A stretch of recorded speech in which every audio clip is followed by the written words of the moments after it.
What's good, everybody? Welcome into Coach's Corner, presented as always by Arkham. And we are just a few weeks away. Friday night, June 20th, Wichita, Kansas, the Midwest. And it's going to be all about the ladies. And one of those joins us right now. And I could not be more excited to find out where she's at right now. An incredible first round knockout in round number one. Let's welcome in the great Liz Carmouche to the show. And Liz, first and foremost, physically, you had to get right back into camp. How are you doing right now? Good. The advantage taking no damage in the fight is that I was able to get back to training right away.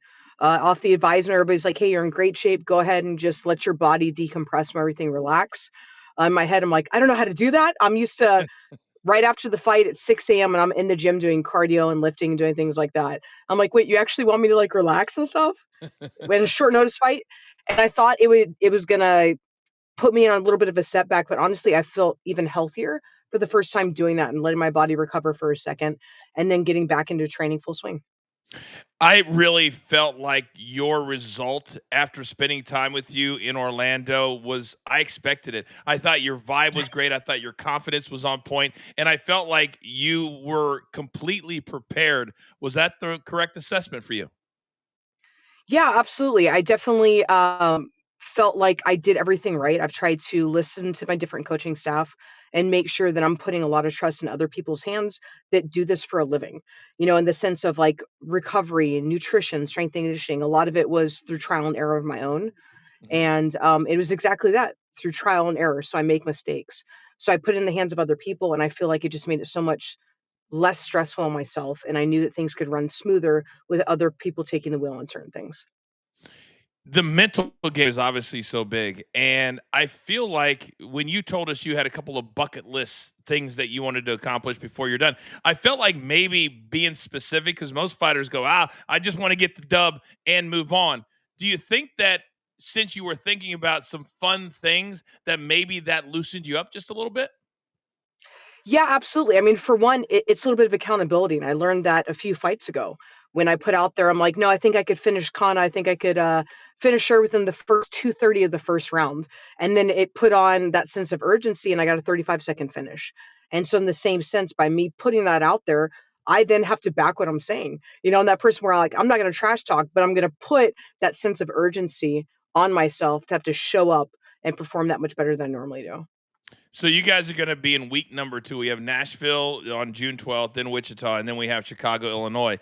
In the first 4 weeks, I don't know that the PFL that we could have asked for anything more from you fighters.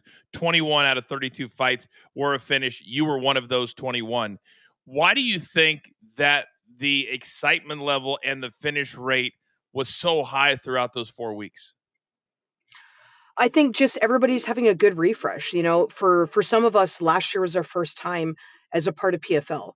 And so we had a chance to really assess how everything works, get to know the staff, get to understand just how that ball is running and that the whole tempo of things. So I help prepare people for what they needed to do. And then of course everybody had in their mind, if you don't walk out of here with a win and with a finish, you're not going to be able to go out there, and there is no second chance. It's not about points. It's you finish or you're out. And so again, it's that sense of urgency to go out there and perform your best and to go out and take as little damage as possible so you're healthy for the next fight that's potentially in 4 to 6 weeks. I think that's where because originally I was not on board with the tournament as opposed to the season. But then as Yeah. I talked to you fighters and I watched the fights, because I thought it would do the reverse. I thought that you fighters would be like, I just want to get to the win. And it did the opposite of that. It made you all more aggressive. So now as we head into this fight, and if you win, now you got a spot in the finals with a big pot of gold at the end of the rainbow. How do you approach this one mentally? The same way I approached the last. I still have expectations of myself on what I'm looking to achieve in my career and at this point, and it's a matter of making sure that I'm seeing how those could fit into the style of the opponent I'm facing, and then how to implement those and imagining those and putting that into motion every practice, every time, to make sure the repetitions mentally and physically are put in so that when it's cage, it's already been done a million times. It's such a fascinating scenario that we have. We have some really young prospects like Elora Dana, who you're going to be facing, and we have some experienced OGs like yourself. How do you think your experience will help you against somebody that doesn't have nearly as much experience as you do? It comes down to that fight IQ, is being able to recognize openings, opportunities, to be able to see a pattern that's been in place, or just like in my last fight, seeing that glaring opening of that liver and being able to chase it and pursue it. Is with that fight IQ of having all those reps, you have more of an awareness of the opportunities that provide themselves. You have fought for multiple organizations in your career. I've only been in MMA with the PFL, but what I love about being here is that we have an opportunity to really draw a line in the sand. And I told you this in Orlando, and lean into the fighters that lean into themselves. How have you enjoyed kind of the fresh approach, I guess, that the PFL has given you? Not only last year during the season, but this year you could literally see all the new people that show up with the videos, with the podcasting, with the social media, all of it. Have you seen that difference? Have you felt it? Yeah, absolutely. I've definitely noticed a difference. PFL isn't just about like trying to provide the best for the fighters in the sense of let's get them better pay, let's get them more fights, but also they're looking to help support us with social media, with videos, and to provide opportunities. And it's really just for us to show up. They'll help you let them know. And it's great to have that support from an organization that's trying to elevate their fighters in every way, shape, and form.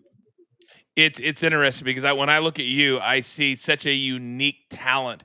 And as you move through this tournament and as you move through the rest part of your career, what would you like to accomplish? Those bucket list finishes, is being able to know that I went out there and I had fun and I tried crazy stuff and I had things in my mind that were what I thought were really cool finishes, and I did my best to try and achieve those and accomplish those. To have a belt in another organization that I really respect and that I'm proud to be a part of, and it's just having challenged myself to the utmost possibility and achieved everything I could. You seem like somebody that is very, very approachable for anyone. Have you had, or did you have when you were in Orlando? Because everybody's kind of in a very confined space.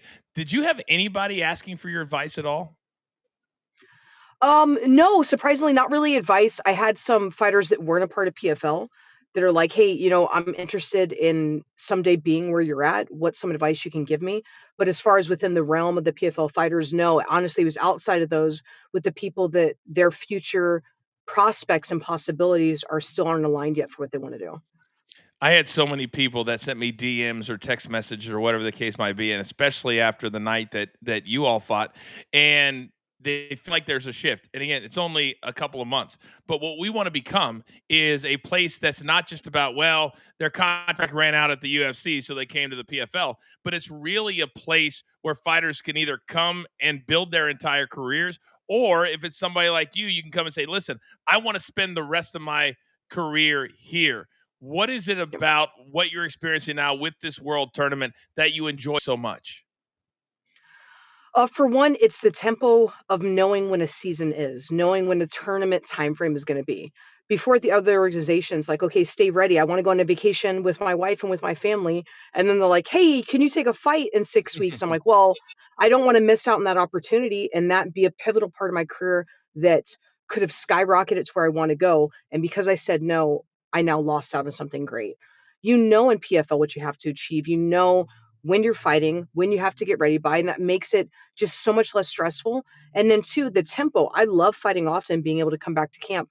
I know, like, okay, right away, there's another one lined up. I'm gonna get 3 to 4 fights in 8 months, and then I can have some time to myself and my family, and then right back in the swing of things. And that's a I great place to be at without doubting and wondering all the time. God, I love that. I really, really do. And I think when you're fighting, to have a clear mind and a calm mind is such an advantage over the opposite of that. I want you to speak Mhm. to your opponent specifically and what challenges you think that she brings to you. Yeah, for one, she's super aggressive, and that's great in an opponent. I like somebody where it's not the feel out process. She doesn't want to feel out an opponent. She wants to come out and she's looking for a finish. It's not somebody that's trying to coast a decision. So it's somebody else that has that same mindset as myself is let's go in there, let's get this finish, let's put on a show. She's aggressive with their stand up. She's unorthodox with their stand up, which throws people off. But when it comes to the ground, she's chasing for some crazy cool finishes. And so, whereas most people are like, "Oh, well, at least if you get him to the ground, you know it's done." That's not the case. It's going to be a good back and forth on the ground. And but I could easily see standing her throw something that you wouldn't expect either. What about your skill set do you believe will be too much for her to handle? For one, striking, I can see what's gonna happen striking, and I think that while she is aggressive, it's limited on the technique that she's offering, and on the ground, I don't think she's used to having an aggressive opponent that can grind out and can offer an answer from any position, right? She's used to, "Okay, if I can just get on top, if I can be here in this comfortable guard, I know I can finish them," and if somebody's pressuring back at her, she doesn't have an answer, and that's what you'll get from me. How do you see this fight finishing? I see another TKO, KO finish with my hand in the air. And real quick, have you ever been to Wichita, Kansas before? I've not been to Wichita. I have friends from Wichita, so I'm hoping that they'll be able to change up their schedule and come out because I know they had plans that weekend. But it's because we've talked so many years about where their home is, and I've seen pictures, and now I actually get to see what that actually looks like in person. Well, my hometown is 40 miles away from Wichita. So I grew Nice. up I Okay. grew up there, yeah, and it is what you would think. There's a lot of cows, there's a lot of farmland, but Wichita's a Yeah. great city, and I think that, the fan base there, which is not used to getting MMA events, they're really Yeah. gonna be hyped, for you guys. How much does the crowd help? Because I felt like the night in Orlando, they knew what had already happened and they came ready. Then you all delivered, and I thought they really enjoyed it. Yeah. Yeah, I definitely feel like, it was a very respectful crowd. I've certainly heard in a crowd where if there's a lull in any parts of the fight in a way, of course, in Orlando, there wasn't really that opportunity to begin with. But Yep. when there is, you can see the whole crowd shift, and it seemed like they really had a good understanding of MMA, and they were just stoked to have us there. And I think which is gonna be similar because like you said, it's not a lot of MMA events that are going out there, especially a large organization like PFL. So I Hmm. think they're gonna be really excited. And of course, when you have an energetic crowd, it helps feed and gives you just a little bit extra spark and pump in your step. Boy, that helps your energy so much. Last question. I know that as a fighter, you'd never want to look ahead, but there's another semifinal matchup, and you would face the winner of that. Is there one of those two that you think would be a better matchup for you? I don't think so. With Bishop, um, her being a southpaw is always exciting, being able to push there. The fact that she's been a black belt in jiu-jitsu almost as long as I've been training makes it that much more challenging and exciting. But then on the flip side, you have a great wrestler who came out with a strong finish out of nowhere that nobody anticipated. So honestly, I find that both of the matchups would be really exciting and a good challenge in either sense for me. Well, we can't wait. It's going to be Friday night, June 20th, Wichita, Kansas. That lady right there is going to be a part of the semifinals in the women's division. Liz Carmouche, best of luck, and I'll see you in 3 weeks. Absolutely. See you soon.